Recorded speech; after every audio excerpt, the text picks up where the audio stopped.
3RR news కి స్వాగతం. వార్తల ముందుగా ముఖ్యాంశాలు. అధికారులు నిర్లక్ష్యంగా వ్యవహరిస్తే కఠిన చర్యలు తప్పవు. సీఎం చంద్రబాబు హెచ్చరిక.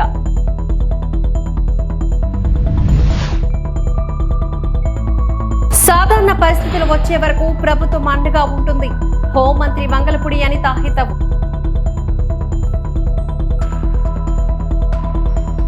పూణె నుంచి ప్రత్యేక విమానంలో గన్నవరం విమానాశ్రయం చేరుకున్న ఎన్డీఆర్ఎఫ్ ప్రత్యేక బృందాలు.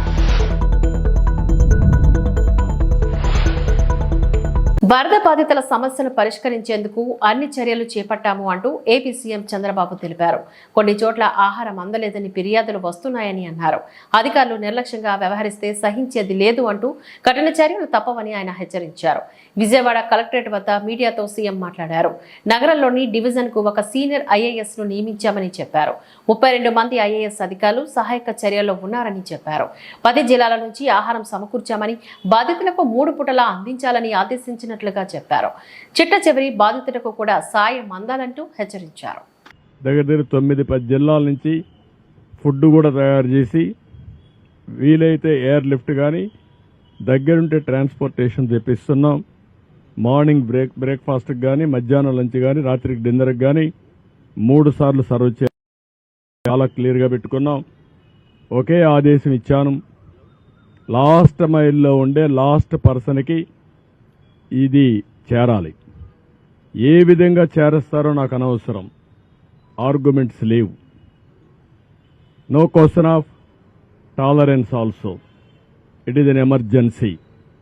ఒక ఎమర్జెన్సీ వచ్చినప్పుడు ప్రతి ఒక్క అధికారి కూడా సర్వశక్తులు ఒడ్డి అవసరమైతే మేము చెప్పిన దాంట్లో ఏమైనా డెఫిషియన్సీస్ ఉంటే మీరు కూడా కొంత మెషినరీ పెంచుకోండి.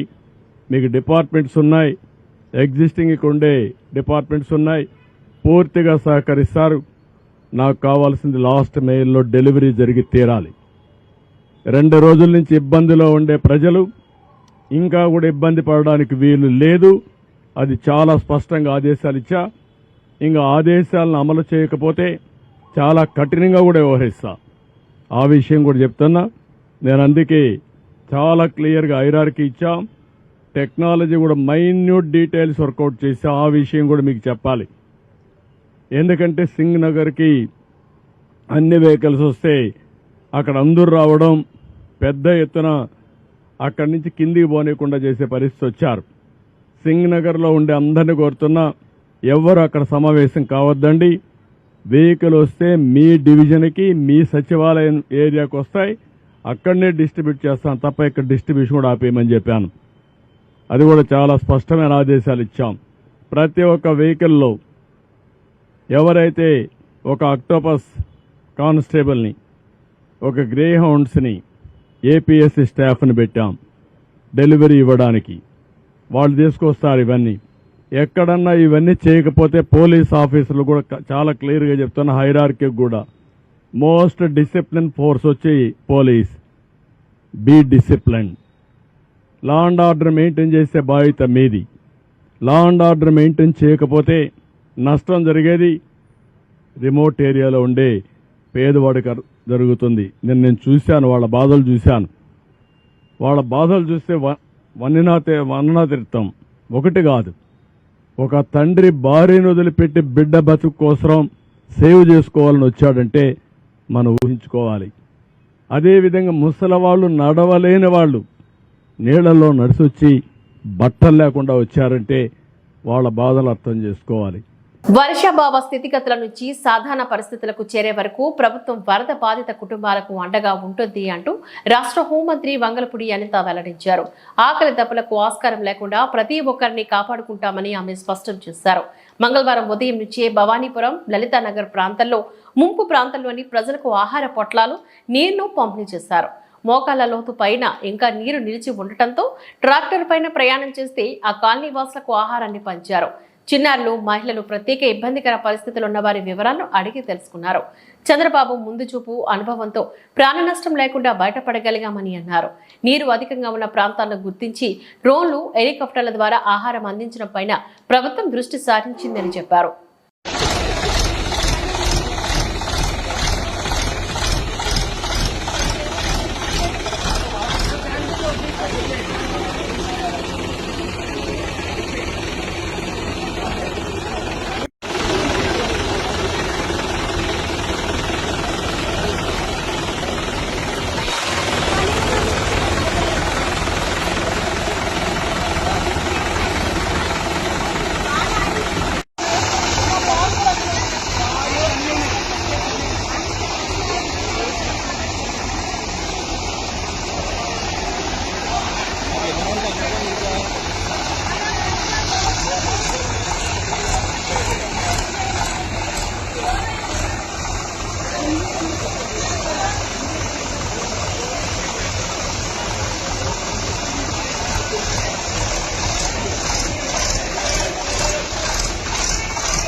నుంచి ప్రత్యేక విమానంలో గన్నవరం విమానాశ్రయం చేరుకున్న ఎన్డీఆర్ఎఫ్ ప్రత్యేక బృందాలు 4 హెలికాప్టర్లు, మోటార్ బోట్లు, పడవలతో విమానాశ్రయం చేరుకున్న 120 మంది సిబ్బంది తదితరులు.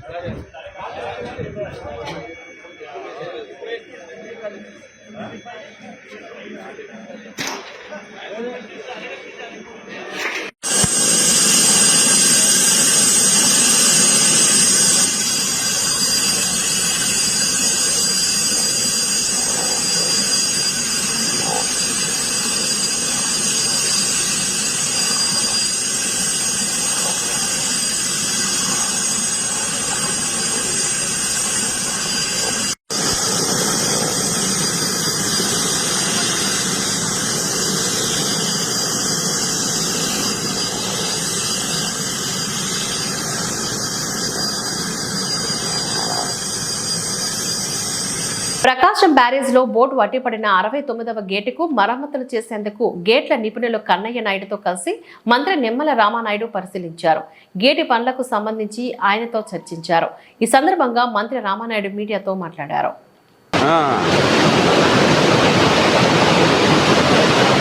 ప్రస్తుతానికి ఇబ్బంది ఏం లేదు కదండి. ఇప్పుడు మన గేట్ ఇప్పుడు దిగేది ఇది దిగిపోతాయి. ప్రస్తుతానికి రేపొద్దు లేపాలన్నప్పుడు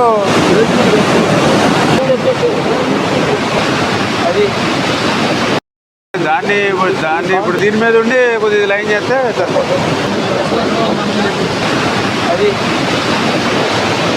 అది ఇది 2 ఇంకోటి మొత్తం 3 ఉన్నాయి.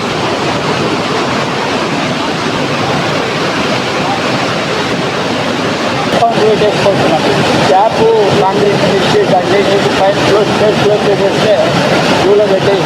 అది మరి తర్వాత ఇంకా పర్మనెంట్గా ఎప్పుడు మీరు కోఆర్డినేట్ చేసుకోండి. అప్పటికి ఎల్లుండికి మన గేట్లు ఎక్కించి ఉంటాయి, అది కూడా తగ్గుతుంది కాబట్టి ఆ పడవలు లాగేసి పని కూడా ఇంక ఎల్లుండి పెట్టుకోవాలండి బయట. ప్రకాశం బ్యారేజీ అంటే ఇది తెలుగు జాతి ప్రజల ఆస్తిది. అందులో కూడా పర్టికులర్గా టంగుటూరి ప్రకాశం పంతులు గారు పేరు పెట్టుకున్నటువంటి బ్యారేజ్ ఇది. లక్షలాది ఎకరాలకు సాగునీరిస్తూ లక్షలాది మంది ప్రజల దాహార్తిని తీర్చేటువంటి బ్యారేజ్ ఇది. అందుచేత ఇటువంటి బ్యారేజీకి నష్టం కలిగించేటువంటి ఏ ఒక్క చిన్న చర్య కూడా మానవుడు అనేవాడు ఎవరు కూడా తీసుకోకూడదు. దేవుడు కూడా అటువంటి పని చేస్తే క్షమించాడు.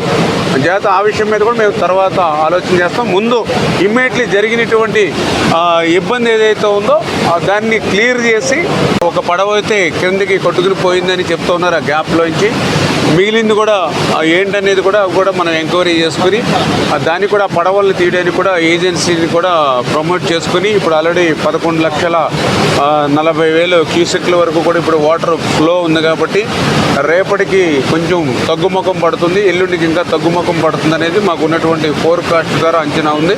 అంచేత రాబోయేటువంటి 2 రోజుల్లో అది కూడా ప్లాన్ చేసుకొని ఏదైతే ఆ పడవలు అంటే అది 4 పడవలు అని చెప్తూ ఉన్నారు, అది ఎంతవరకు 4, 3 అనేది కూడా మేము ఐడెంటిఫై చేసుకుని ఆ ఉన్న అడ్డుపడినటువంటి పడవలను కూడా 1-2 రోజుల్లో ఆ వాటర్ ఫ్లోని దృష్టిలో పెట్టుకుని, ఎందుకంటే ఇప్పుడు మళ్ళీ దాన్ని జాగ్రత్తగా మళ్ళీ వెలుపలికి తీయాలి. ఏమాత్రం కొంచెం మళ్ళీ అది ఎఫెక్ట్ అయ్యి గేట్లకి టచ్ అయినా లేదా ఇంకోటైనా మళ్ళీ దానికి ఏదైనా ఏమాత్రం చిన్న ఇబ్బంది వచ్చినా మనకి రేపు గేట్లు క్లోజ్ చేయడంలో కానీ ఓపెన్ చేయడంలో ఇబ్బంది ఉంటుంది. కాబట్టి దాన్ని కూడా జాగ్రత్తగా ఆ ఫ్లోని దృష్టిలో పెట్టుకుని తీసేటువంటి పరిస్థితి ఉంటుంది. దానికి కూడా కన్ననాయుడు గారు ఆల్రెడీ మనకు అవైలబుల్ ఉన్నారు కాబట్టి ఆయన సహకారం కూడా తీసుకుంటామని చెప్పి తెలియజేస్తాం. విజయవాడలో వరద బాధితులకు దగ్గరుండి భోజన ఏర్పాట్లను పర్యవేక్షించిన మంత్రి నిమ్మల రామానాయుడు ఈ సందర్భంగా 3 పూటల 15,000 చొప్పున మొత్తంగా 45,000 వరకు ఆహార పొట్లాలను స్వచ్ఛతంగా అందిస్తున్న ఇస్కాన్ సంస్థ సేవలను అభినందించారు.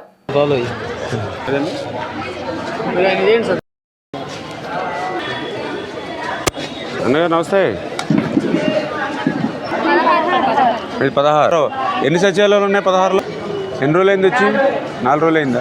ఇప్పుడు మీ ఇళ్ళ దగ్గర ఏమైంది? మీరు ఉండేది ఎక్కడమ్మా? అక్కడ ఇళ్ళలో అని ఇల్లు ఇప్పుడు నీరు ఉంది ఇప్పుడు అక్కడ. ఇప్పుడు ఎంతమందికి పెడుతున్నారు? పర్ లాట్కి 5,000 అండి. Breakfast 3 LADS, lunch 3 LADS, dinner 3 LADS. 3 LADS అంటే 3 లాట్లు కలిపి 3 లాట్లు కలిపి 15,000.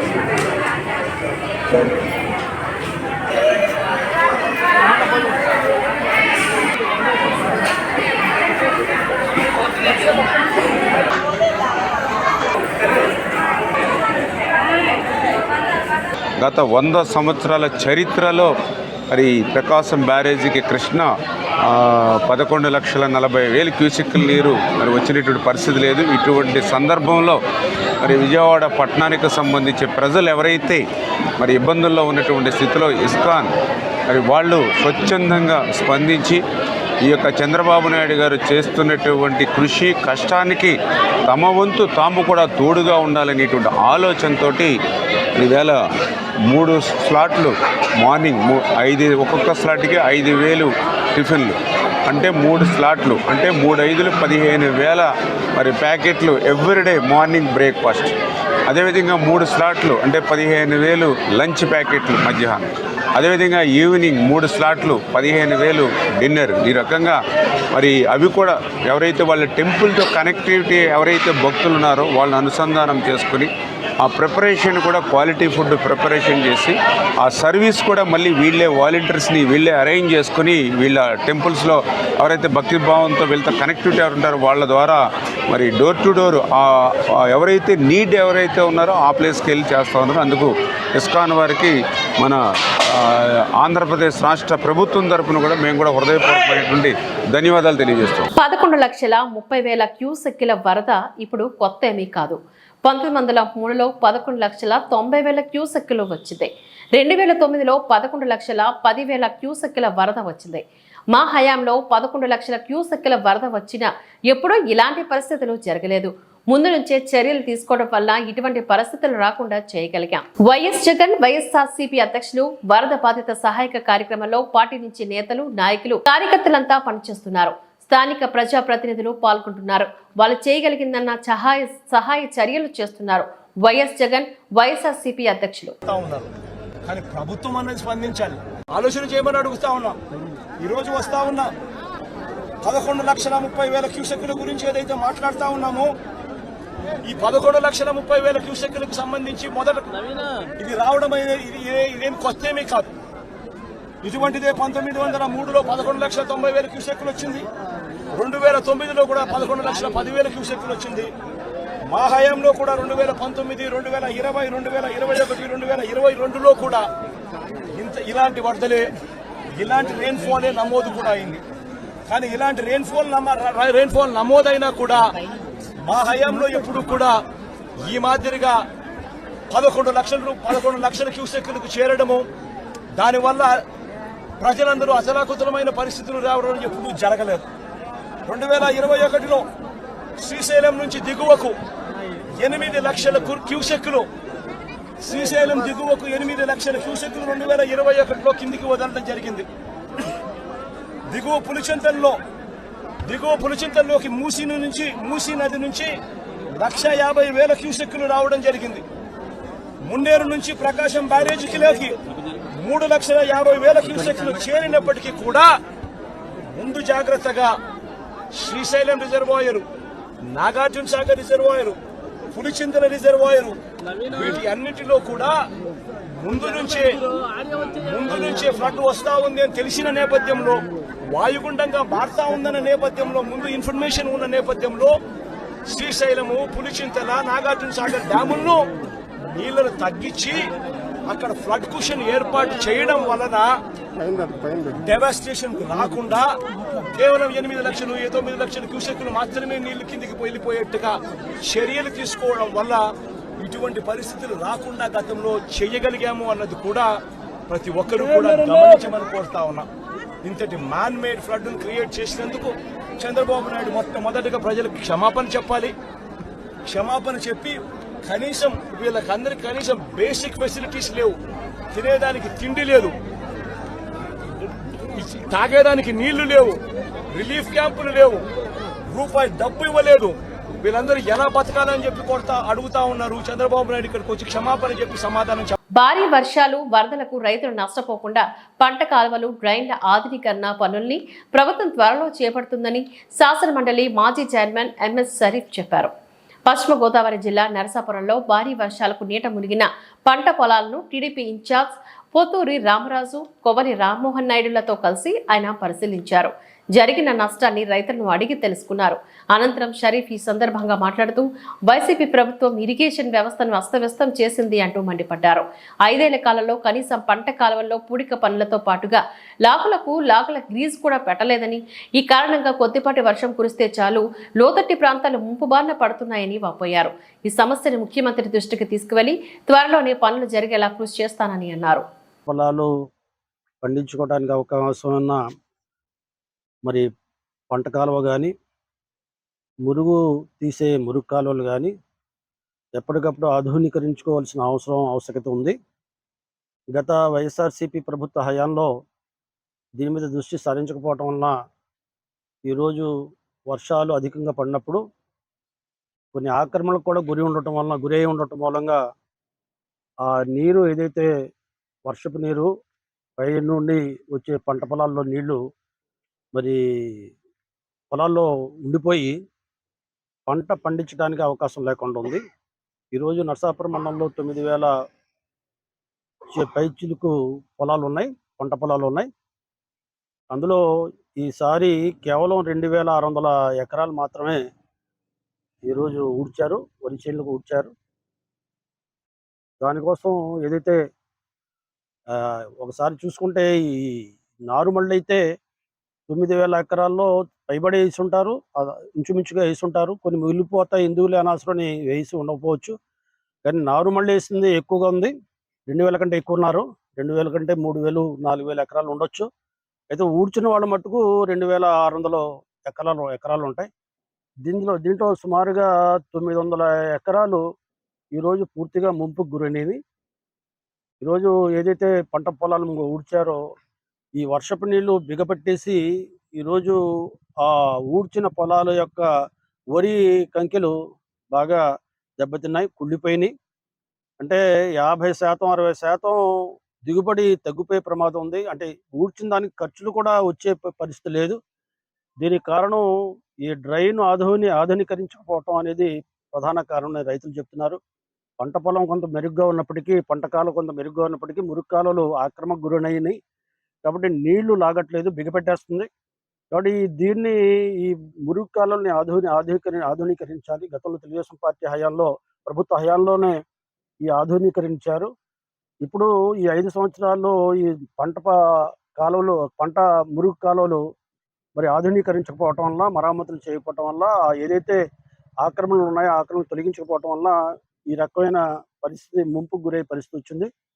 అంటే 9,000 ఎకరాల్లో పెట్టుబడి పెట్టి ఆకుమడేసి మరి అనవసరంగా ఊడ్చి నష్టపోయేదానికంటే అసలు ఊడ్చకుండా ఉంటే బెటర్గా, మంచిది కదా అని చెప్పి చాలా సగం పొలాలు ఊడ్చకుండా వదిలేసిన విషయం కూడా ఈరోజు రైతులు ఆ రకంగా కూడా. చెన్నైలోని విద్యార్థుల ఇళ్లలో 1000 మంది పోలీసుల సోదాలు 500 గ్రాముల గంజాయిని స్వాధీనం చేసుకున్నారు. డ్రగ్స్ సెర్చ్ ఆపరేషన్ లో భాగంగా దాదాపు 1000 మందికి పైగా పోలీసు సిబ్బంది ఇటీవల చెన్నైలోని పోదేరు ప్రాంతంలో 500కు పైగా విద్యార్థుల నివాసాలలో సోదాలు చేశారు. కొన్ని గంటల పాటు తనిఖీలు చేపట్టి 500 గ్రాముల గంజాయి, 6 గంజాయి చాక్లెట్లు, 20 ml గంజాయి నూనె, స్మోకింగ్ పొట్లాలను పోలీసులు స్వాధీనం చేసుకున్నారు అని వార్తా కథనాలు తెలిపాయి. పలువురు కళాశాల విద్యార్థులను విచారణ కోసం అదుపులోకి తీసుకున్నారు.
ஃபார்ம் ஃபில் பண்ணி கொடுத்தா மட்டும் வாங்க.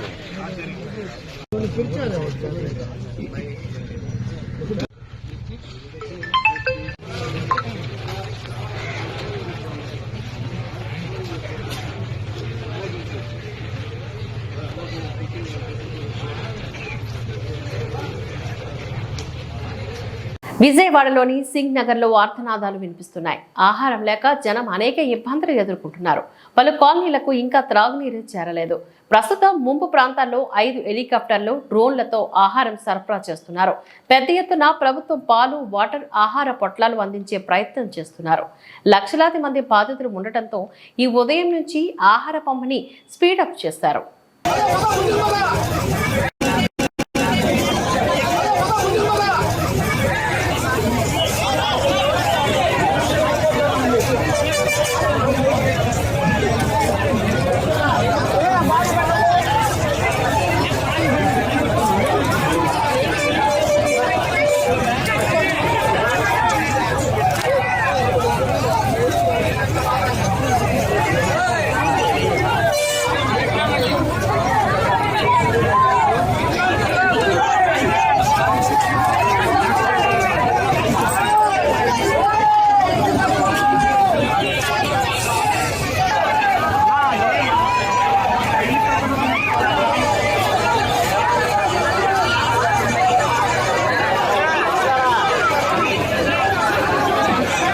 పర్యావరణ హితంగా జీవించుదాం, మట్టితో చేసిన గణపతిని పూజిద్దాం అంటూ గ్రీన్ క్లైమేట్ టీమ్ ఎన్జీఓ వ్యవస్థాపక కార్యదర్శి జేవి రత్నం మంగళవారం ఉదయం ఆల్బర్టస్ ఎడ్యుకేషనల్ కాంప్లెక్స్ లోని ఎన్విపిలా కాలేజ్ సిమ్స్ సిఎంటి విద్యా సంస్థలో మట్టి వినాయక ప్రతిమలు తయారు చేసిన అనంతరం ఆయన ఈ సందర్భంగా మాట్లాడారు.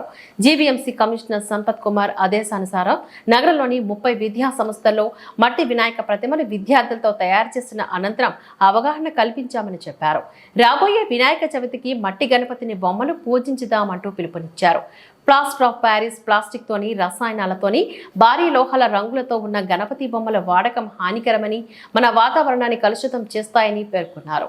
ఈ అంశాలను దృష్టిలో ఉంచుకొని మట్టితో ఉన్న గణపతిని బొమ్మలను పూజించాలి అంటూ హితవు పలికారు. జల వనరులను కాపాడుకోవాలని కోరారు. ఈ అవగాహన కార్యక్రమంలో ఆల్బర్దాస్ educational complex executive director Deepika Das, NVP colony principal doctor Alok Chandrudu, assistant professor Rupam, CMT business school director doctor Arjuna, SIMS principal doctor Lawrence, director doctor Sai Prashanth తదితరులు ఈ కార్యక్రమంలో పాల్గొని మాట్లాడారు.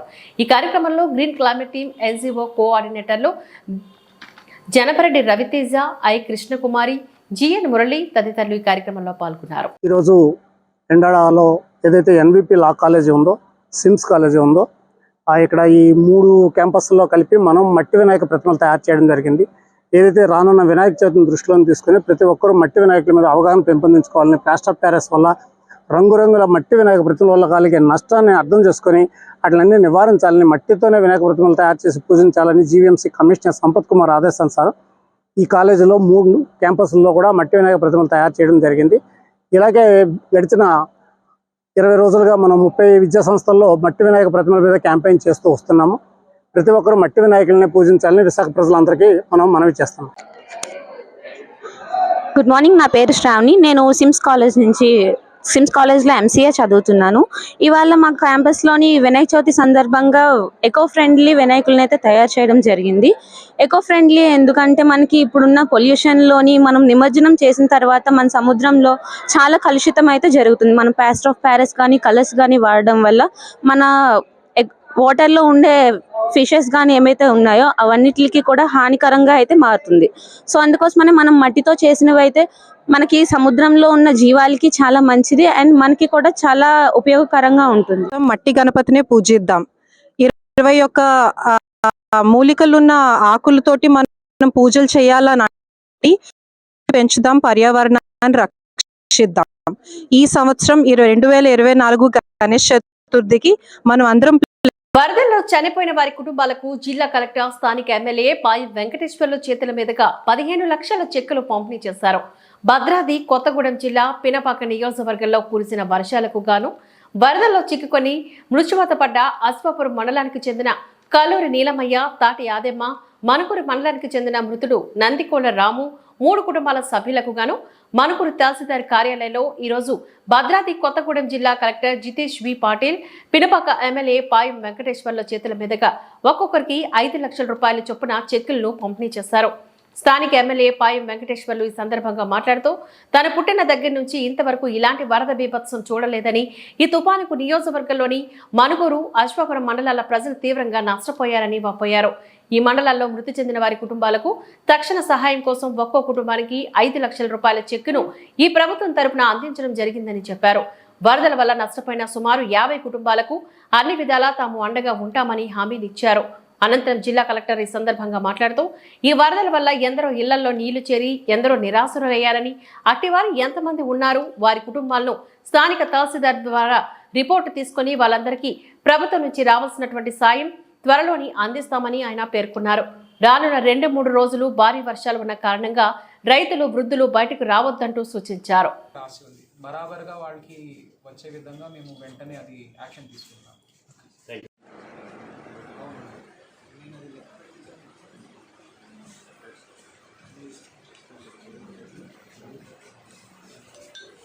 నమస్కారం. అదేవిధంగా కలెక్టర్ గారికి కూడా నమస్కారం తెలియజేస్తూ, ఈ మొన్న వచ్చినటువంటి భారీ వర్షాల కారణంగా ఈ పెనుపాక నియోజకవర్గం మనుగూరు మండలంలో సుందరయ్య నగర్లో ఒక వ్యక్తి చనిపోవడం జరిగింది. అశ్వాపురం మండలంలో వెంకటాపురం గ్రామంలో 2 వ్యక్తులు చనిపోవడం జరిగింది. ఆ కుటుంబాలకు సంబంధించి రాష్ట్ర ప్రభుత్వం మరి గతంలో ఏదైతే జీవో నెంబర్ 2 ప్రకారం 4 లక్షలే ఉండేది, దాన్ని ఇవాళ మన గౌరవ ముఖ్యమంత్రి రేవంత్ రెడ్డి గారు మరి ₹1,00,000 పెంచుతూ 4 లక్షలను 5 లక్షలు చేస్తూ మరి ఇవాళ చనిపోయిన కుటుంబానికి 5 లక్షలు నష్టపరిహారం ఇవ్వమని చెప్పేసి ఆదేశాలు ఇవ్వగానే కలెక్టర్ గారు కూడా మరి ఫోన్లో మాట్లాడి మరి ఇప్పుడు మొండికుంటలో కూడా 2 చనిపోయినారు. వాళ్ళకు కూడా 5 లక్షల చెక్కులు పంపిణీ చేసి ఈ మనుగూరు రావడం జరిగింది. ఇక్కడ కూడా మనకు ఈ వరదల్లో ఒకరు చనిపోయినారు. దానికి కూడా ఇప్పుడు మీ అందరి సమక్షంలో 5 లక్షల రూపాయల చెక్కు పంపిణీ చేయడం జరిగింది. చనిపోయిన కుటుంబానికి ప్రభుత్వం తరపున ఇచ్చే సహాయం మరి ఆ రకంగా మరి వెంటనే స్పందించి మరి వరదల్లో అకాల వర్షాలు నా పుట్టినప్పటి నుంచి కూడా నేను చూడలేదు ఇంత వరద. మరి వాళ్ళ ప్రకృతి కోపంతో మరి వాళ్ళ ప్రళయంలాగా మన మనుగూరు పట్టణం మీద మన అక్షాపురంలో పడ్డం అనేది బాధాకరమైనప్పటికీ, చనిపోయింది కూడా బాధాకరం మనందరికీ. అయినా కూడా ప్రభుత్వం ఇవాళ ముఖ్యమంత్రి గారు వెంటనే స్పందించి లేట్ కాకుండా, గతంలో లేట్ అయ్యే పరిస్థితులు ఉండేది కానీ లేట్ కాకుండా వెంటనే స్పందించి మరి కలెక్టర్ గారు మెసేజ్ ఇచ్చినారు, మేము మెసేజ్ ఇచ్చినాం. మరి దీన్ని 5 లక్షల రూపాయలు ఇంత త్వరగా అందజేయడం అనేది మరి ముఖ్యమంత్రి గారికి కూడా నేను మరి ప్రత్యేకంగా ధన్యవాదాలు తెలియజేస్తా ఉన్నా. నా ఒకటే విజ్ఞప్తి ఉంది, ఈ 3 ఎవరైనా ఇప్పుడు వరదలో చనిపోయారు, అట్లా మళ్ళీ సంఘటనలు జరగొద్దు అని మా విజ్ఞప్తి ఏముందంటే, దయచేసి మేము అందరికీ తెలియజేస్తాం, సమాచారం తెలియజేస్తాము. ప్రెస్ మీడియా మన జిల్లాలో చాలా యాక్టివ్ ఉంది, వాళ్ళు కూడా చాలా వెంటనే వాళ్ళకి అందరికీ ఇస్తారు. అసలు 5 మినిట్స్లో సమాచారం అందరికీ వెళ్ళిపోతుంది. కానీ ఏమవుతుందంటే అది నమ్మకుండా పొలాలకి పోవడం, వాగులు దాటడం, దానివల్ల ఏమవుతుందంటే 2-3 కోసం అందరూ ఆగమైపోతారు. సో నా విజ్ఞప్తి ఏముందంటే, మేము ఇచ్చిన సూచనలు దయచేసి అందరూ పాటించాలి. ఇట్లా వర్షం ఇంకా మనం చూస్తూ ఉన్నాం, ఇట్లా చాలా పడతా ఉంటుంది. కాబట్టి ఆ రోజైనా మా విజ్ఞప్తి మన్నించి మీరు పొలాలకి వెళ్ళడం అది అవాయిడ్ చేయాలి. ఇప్పుడు మనకి ఎల్లంపల్లి నుంచి నీటి వదిలేయడం జరుగుతుంది, 6 lakhs క్యూసెక్స్ వస్తూ ఉంది. సో మనకి లెక్క పెడితే రేపు గోదావరి ప్రాంతంలో లెవెల్ పెరుగుతుంది. ఇప్పుడు 26 ఫీట్కి ఉంది గోదావరి, అది వెంటనే 10-20 ఫీట్ జంప్ అవుతుంది. సో అందుకే మీడియా ద్వారా సమాచారం వస్తే దయచేసి ఎవరు కూడా వయసున్న మనుషులకి పొలం కాడ అది వెళ్ళే అలవాటు ఉంటుంది, వాళ్ళకి దయచేసి ఆపేయండి. సిబ్బంది వెంటనే మీకు రెస్పాన్స్ ఇస్తుంది. అండ్ మీకు ఎక్కడైనా సమస్య వచ్చేస్తే అధికారులకి చేసుకోండి, సో దట్ మేము మీకు సాయం చేస్తాం. ఈ వార్తలు ఇంతటితో సమాప్తం. నమస్కారం.